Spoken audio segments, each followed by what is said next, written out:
You thought you was gonna get what we got?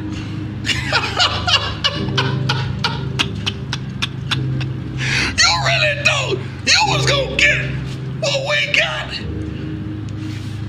Oh Lord, we coming.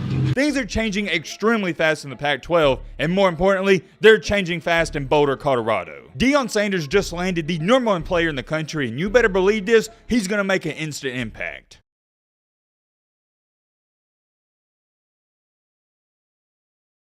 I think it's safe to say that your boy Deion Sanders, aka Prime Time, he's shaking up the landscape of college football, and I'm all here for it. You know what? Hold on, scratch that. As a matter of fact, let me ask you guys a question. Are you guys not sick and tired of the Pac-12 being sorry and there's no variety when it comes to the sport? The SEC has flat out dominated college football the past 15 years, which as an SEC fan myself, I have no problem with it whatsoever, but I also understand people love college football that aren't just from the Southeast. When you look outside the SEC, there's only a couple teams that have even been worth watching, and that's Clemson, Ohio State, Michigan, and you normally got 1 to 2 good teams out of the Big 12, and here and there, you got a decent Pac-12 team. For the most part, though, that's it. Outside of Michigan, Ohio State, Clemson, and your SEC schools, nobody else is worth watching or keeping up with. The reason I even bring that up is because for the past 8 to 10 years, it's not even worth watching the Pac-12. I haven't even wanted to watch a Pac-12 game outside this year at USC. You can hate Lincoln Riley, you can call him a fraud, you can say this or that, but he brought entertainment at USC. I was enjoying Pac-12 games. And when I say Pac-12 games, I'm more so just talking about USC games. You can say what you want, but college football is better when the West Coast is more relevant than what it's been the past 8 years. We need more than just one entertaining or good team out of the Pac-12. We need a good variety. For example, the Big Ten, you got Penn State, Ohio State, Michigan.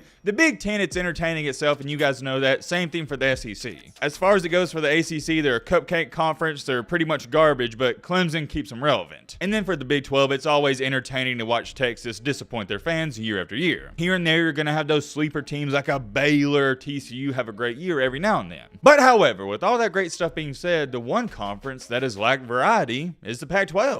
There's 3 conferences where I can sit down and really enjoy the games currently. That's the Big Ten, the SEC, and the Big 12. I'm not watching an ACC game if Clemson isn't playing, and I'm not watching a Pac-12 game if it's not Oregon or USC. I say all that to say this. Things are changing extremely fast in the Pac-12, and more importantly, they're changing fast in Boulder, Colorado. Deion Sanders just landed the #1 player in the country, and you better believe this, he's going to make an instant impact. He is the real deal. We're going to talk all about that. Also got some other topics to talk about, including another Pac-12 team, and they go by the name of Oregon. It's going to be a jam-packed video. We got a lot to talk about, but real quick, we are trying to hit 260,000 subscribers before Christmas, and we're cutting it close. Consider subscribing, joining our football community, and help us get to 260K. All right, Matt, blah, blah, blah, shut the crap up. Now, without further ado, let's get into it. First thing is first, I want to read off this tweet that Coach Prime tweeted out earlier this morning. Stop running around frantically trying to get the perfect gift for imperfect people. This type of annual pressure demises what Christmas is all about. I don't mind exchanging gifts, but can we start exchanging love, appreciation, respect, forgiveness, and consistency? I couldn't have said it any better myself, and that is the one thing I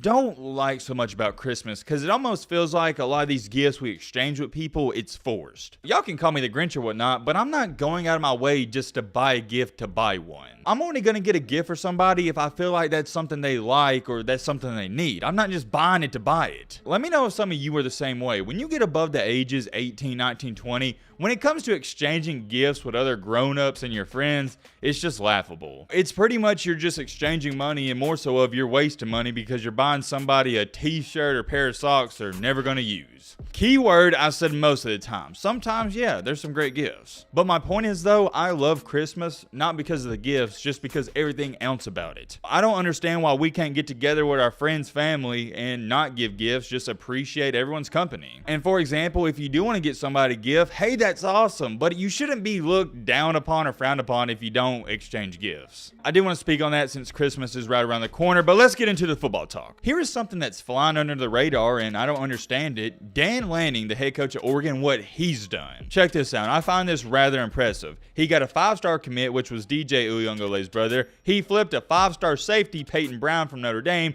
flipped a 4-star quarterback from Baylor, flipped another 4-star recruit from LSU, flipped another 4-star running back from Notre Dame, and got a top 7 class. Count them, ladies and gentlemen. He flipped not 1, not 2, not 3, but 4 players. Nobody's giving him credit for it, and a lot of people are trying to say, oh, well, that's because Phil Knight, you know, he owns Nike and whatnot. He's giving these players these name, image, and likeness deals and blah, blah, blah, blah. Look, if you haven't figured this out about life, anytime you do something great, people are going to try to hate on it. I can't hate on this whatsoever, and it needs to be talked about. Dan Lanning is doing an impressive job up in Eugene. You got to think about this. Oregon is far from a powerhouse, and they're out recruiting schools like Tennessee, Oklahoma, Notre Dame, Clemson, Texas A&M, USC. I mean, yeah, you just got to give them credit. But now finally moving on to the main topic of the Man Encore, the main reason you clicked onto this video, we got to talk about prime time. Here's what good old Coach Prime had to say about him stealing, or not really stealing, but flipping some of the commits.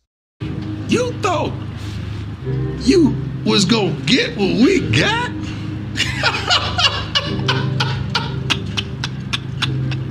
You really thought you was gonna get what we got?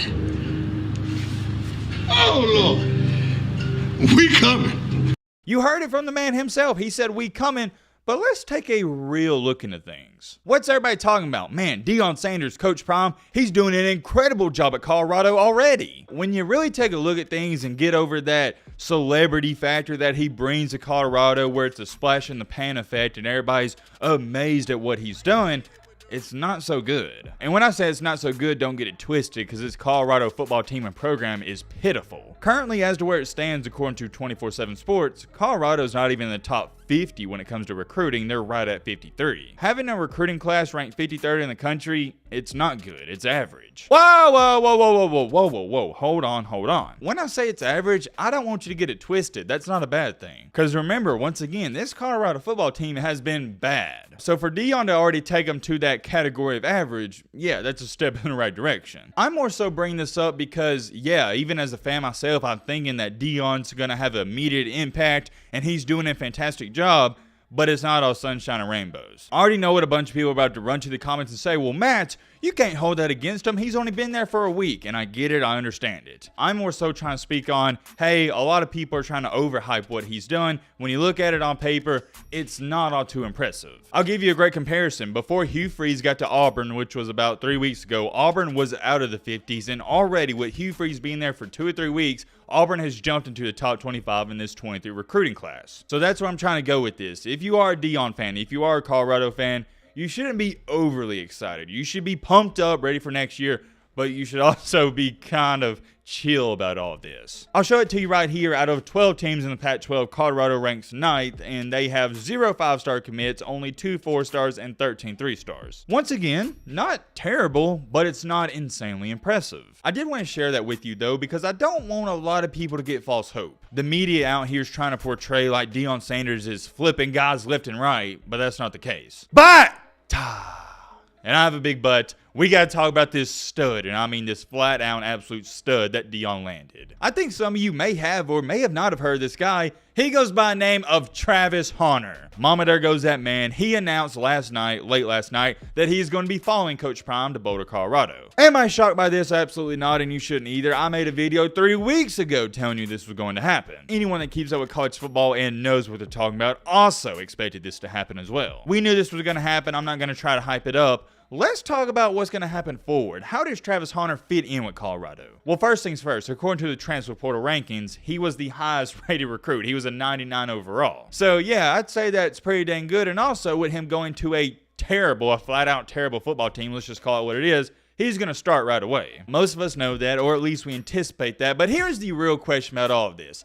How's he going to perform against Power 5 competition? Because, yeah, he dominated Jackson State competition, but we all know that's nothing compared to the Power 5 level. Even Coach Prime said it himself last year. Somebody asked him about potentially playing Alabama, and he said, oh, no, that can't happen. We're not ready. It's just a totally different ball game, and you guys know that. Or at least I hope you know that. Well, before I talk about how I think he's going to fit in and play next year with Colorado, let me talk about this first. Yes, that's right. I'm labeling Travis Hunter as the best defensive player in the country. As we all know the best player in the country last year was Will Anderson Jr., who plays for Alabama. Monstrous defensive end. And also, he was the best player in the country this year on the defensive side of the ball. It's not even close. Will Anderson is a generational talent. However, he's going to be going to the NFL draft. So what does that mean? College football is going to have a new best defensive player. With that opening coming up, I firmly believe right now, as to where it stands, Travis Hunter is currently the best player in all of college football. Wait. Not all of college football, my bad. On the defensive side of the ball. And by the way, let me make this clear. I'm talking about on the defensive side of the ball heading into 2023. The reasons I believe this is self-explanatory, to say the least. You'll learn this as you get older and mature, but there is certain people in this life, in this world, that play on the baseball, basketball, football field, water polo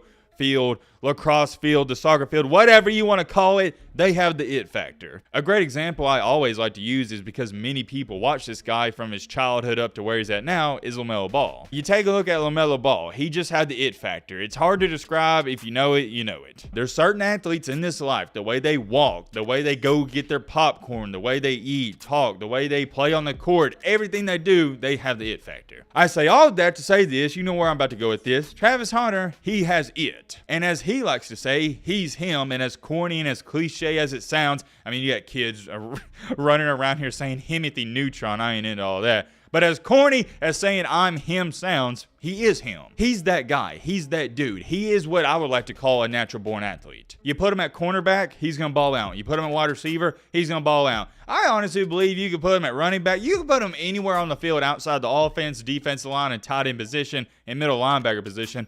He's going to be A-OK. And I know this is a bold comparison. I'm not saying they play the same, but he reminds me a lot of Deion Sanders. He's just an athlete. He can do a little bit of everything. The reason I'm going to and am labeling him as the best defensive player heading into 2023 is because he can shut down, he can completely take away one side of the field. And at the college level and even the NFL level, if you have the luxury of having a guy that can take away one side of the field, you got a great chance of winning some games. Go look at Travis Hunter's stats at Jackson State. There's not many stats. Why? Because nobody threw his way. And if they did throw his way, it was either an interception or a terrible decision. I'm not saying that Travis Hunter is some Greek god where he's going to deflect and intercept 100 out of 100 passes, but here's what I am saying. Why would you even think about throwing his way? He's so good already, I believe he could start at Alabama or Georgia. And I know some Georgia fans, you're going to say, well, what about our lockdown quarterback, Keely Ringo? I like Keely Ringo, but he ain't Travis Hunter. Travis Hunter is a one-on-one, and he is going to dominate at Colorado. I'll give you a little bit of a different perspective. Have you ever been at a high school basketball game, a high school football game, or whatever game,